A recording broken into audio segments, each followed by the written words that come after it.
આજે આપણે બટેકા પૌવાની રેસીપી લઈને આવ્યા છે, તો તેના માટે મેં પૌવા લઈ લીધા છે, 2 નંગ બટેકા લઈ લીધા છે, જે ઝીણા ઝીણા મેં સુધારી લીધા છે, 6 થી 7 મરચી લઈ લીધી છે, 3 ડુંગળી સુધારી લઈ લીધી છે ઝીણી ઝીણી, ને મીઠો લીમડો લઈ લીધો છે થોડો.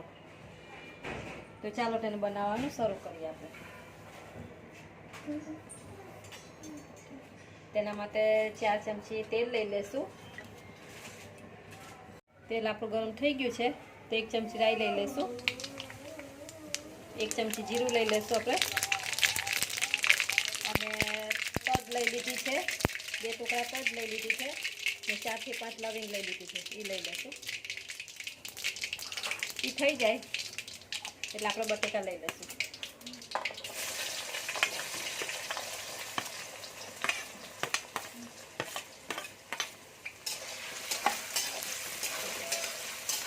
બટેટા થોડાક તેલમાં ચડી જાય ત્યાં સુધી આપણે એને ચડાવી લઈશું. થોડુંક મીઠું લઈ લઈશું બટેટા ચરવા માટે. તો આપણા બટેકા ચરી ગયા છે, 2 થી 3 જ મિનિટમાં આપણા બટેકા ચરી જાય છે. આ રીતના આપણે ચેક કરી લેવાનું તો ચરી ગયા છે. જો હવે આપણે એમાં ડુંગળી લઈ લઈશું. મેં મોટી 2-3 નંગ ડુંગળી લઈ લીધી છે, જે આ રીતના સુધારી છે. થોડીક ડુંગળી ચડી જાય એટલે આપણે મોંમાં મરચાં લઈ લઈશું, જે મરચું સુધારીને રાખી છે એ. તો ડુંગળી આપણી જો થઈ ગઈ છે. આને બહુ આપણે લાલ નથી કરવાની, આ રીતના જ રાખવાની છે ડુંગળીને. તો પછી આપણે મરચી લઈ લઈશું. તો તીખું ઓછું ખાતા હોય તો મરચી થોડી ઓછી કરી લેવાની તમારે. અને લીમડો લઈ લીધો છે, મીઠો લીમડો. બધું આપણે મિક્સ કરી લઈશું. મરચાં થોડાક થઈ જાય તે પછી આપણે મસાલા કરી લઈશું બધા. જો તમે પૌવા ધોઈને રાખી દીધા છે, આ રીતના આપણે એકદમ છૂટા છૂટા થાય ને એ રીતના રાખી દેવાનું ધોઈને. આમાં પાણીમાં પલાળવાના નથી, તેને ચારીવાર વાસણ આવે ને એમાં પલાળી ધોઈ લેવાના છે તમારે. હવે આપણે એમાં મીઠું લઈ લઈશું, 1-1.5 ચમચી મીઠું, કેમ કે મીઠું આપણે આગળ એવા પડ્યું છે એટલે સ્વાદ પ્રમાણે મીઠું લઈ લઈશું. એમાં જ બધું મસાલા કરી લઈશું આપણે. અને 2 ચમચી લીંબુનો રસ લઈ લેશું.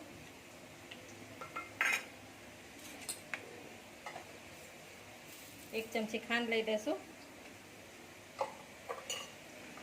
ને 1 ચમચી હળદર લઈ લેશું. આપણે મસાલા આમાં જ કરી લેવાના છે, આ રીતના પછી મિક્સ કરી લેવાનું. તો આપણે આ થઈ ગયું છે મસાલા. હવે એમાં લઈ લેશું આપણે 500 ગ્રામ પૌવા લીધા છે મેં. બધું આપણે મિક્સ કરી લેશું. એકદમ છૂટા થાય છે આ બટેકા પૌવા, આ રીતના બનાવો તો. જો આ પૌવા છે ને એકદમ છૂટા થાય છે, આ રીતના તમે બનાવશો તો. એકવાર આ રીતના તમે ટ્રાય કરજો. એકદમ છૂટો દાણો થાય છે બધો બટેટા પૌવાનો. આ પૌવા એકદમ છૂટા થઈ જાય છે આ રીતના, ને લોંડોય નથી થતો. તો આ તમને રેસીપી ગમી હોય તો મારા વિડીયોને લાઈક કરજો, શેર કરજો, અને નવા હોય તો સબસ્ક્રાઈબ કરી દેજો. હવે આ તૈયાર થઈ જાય એટલે હું તમને બતાવીશ.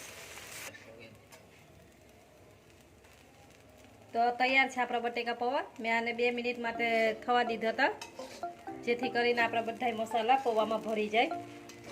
તો જોઈ શકો છો થઈ ગયા છે. આપણે ગેસ બંધ કરી દીધો છે.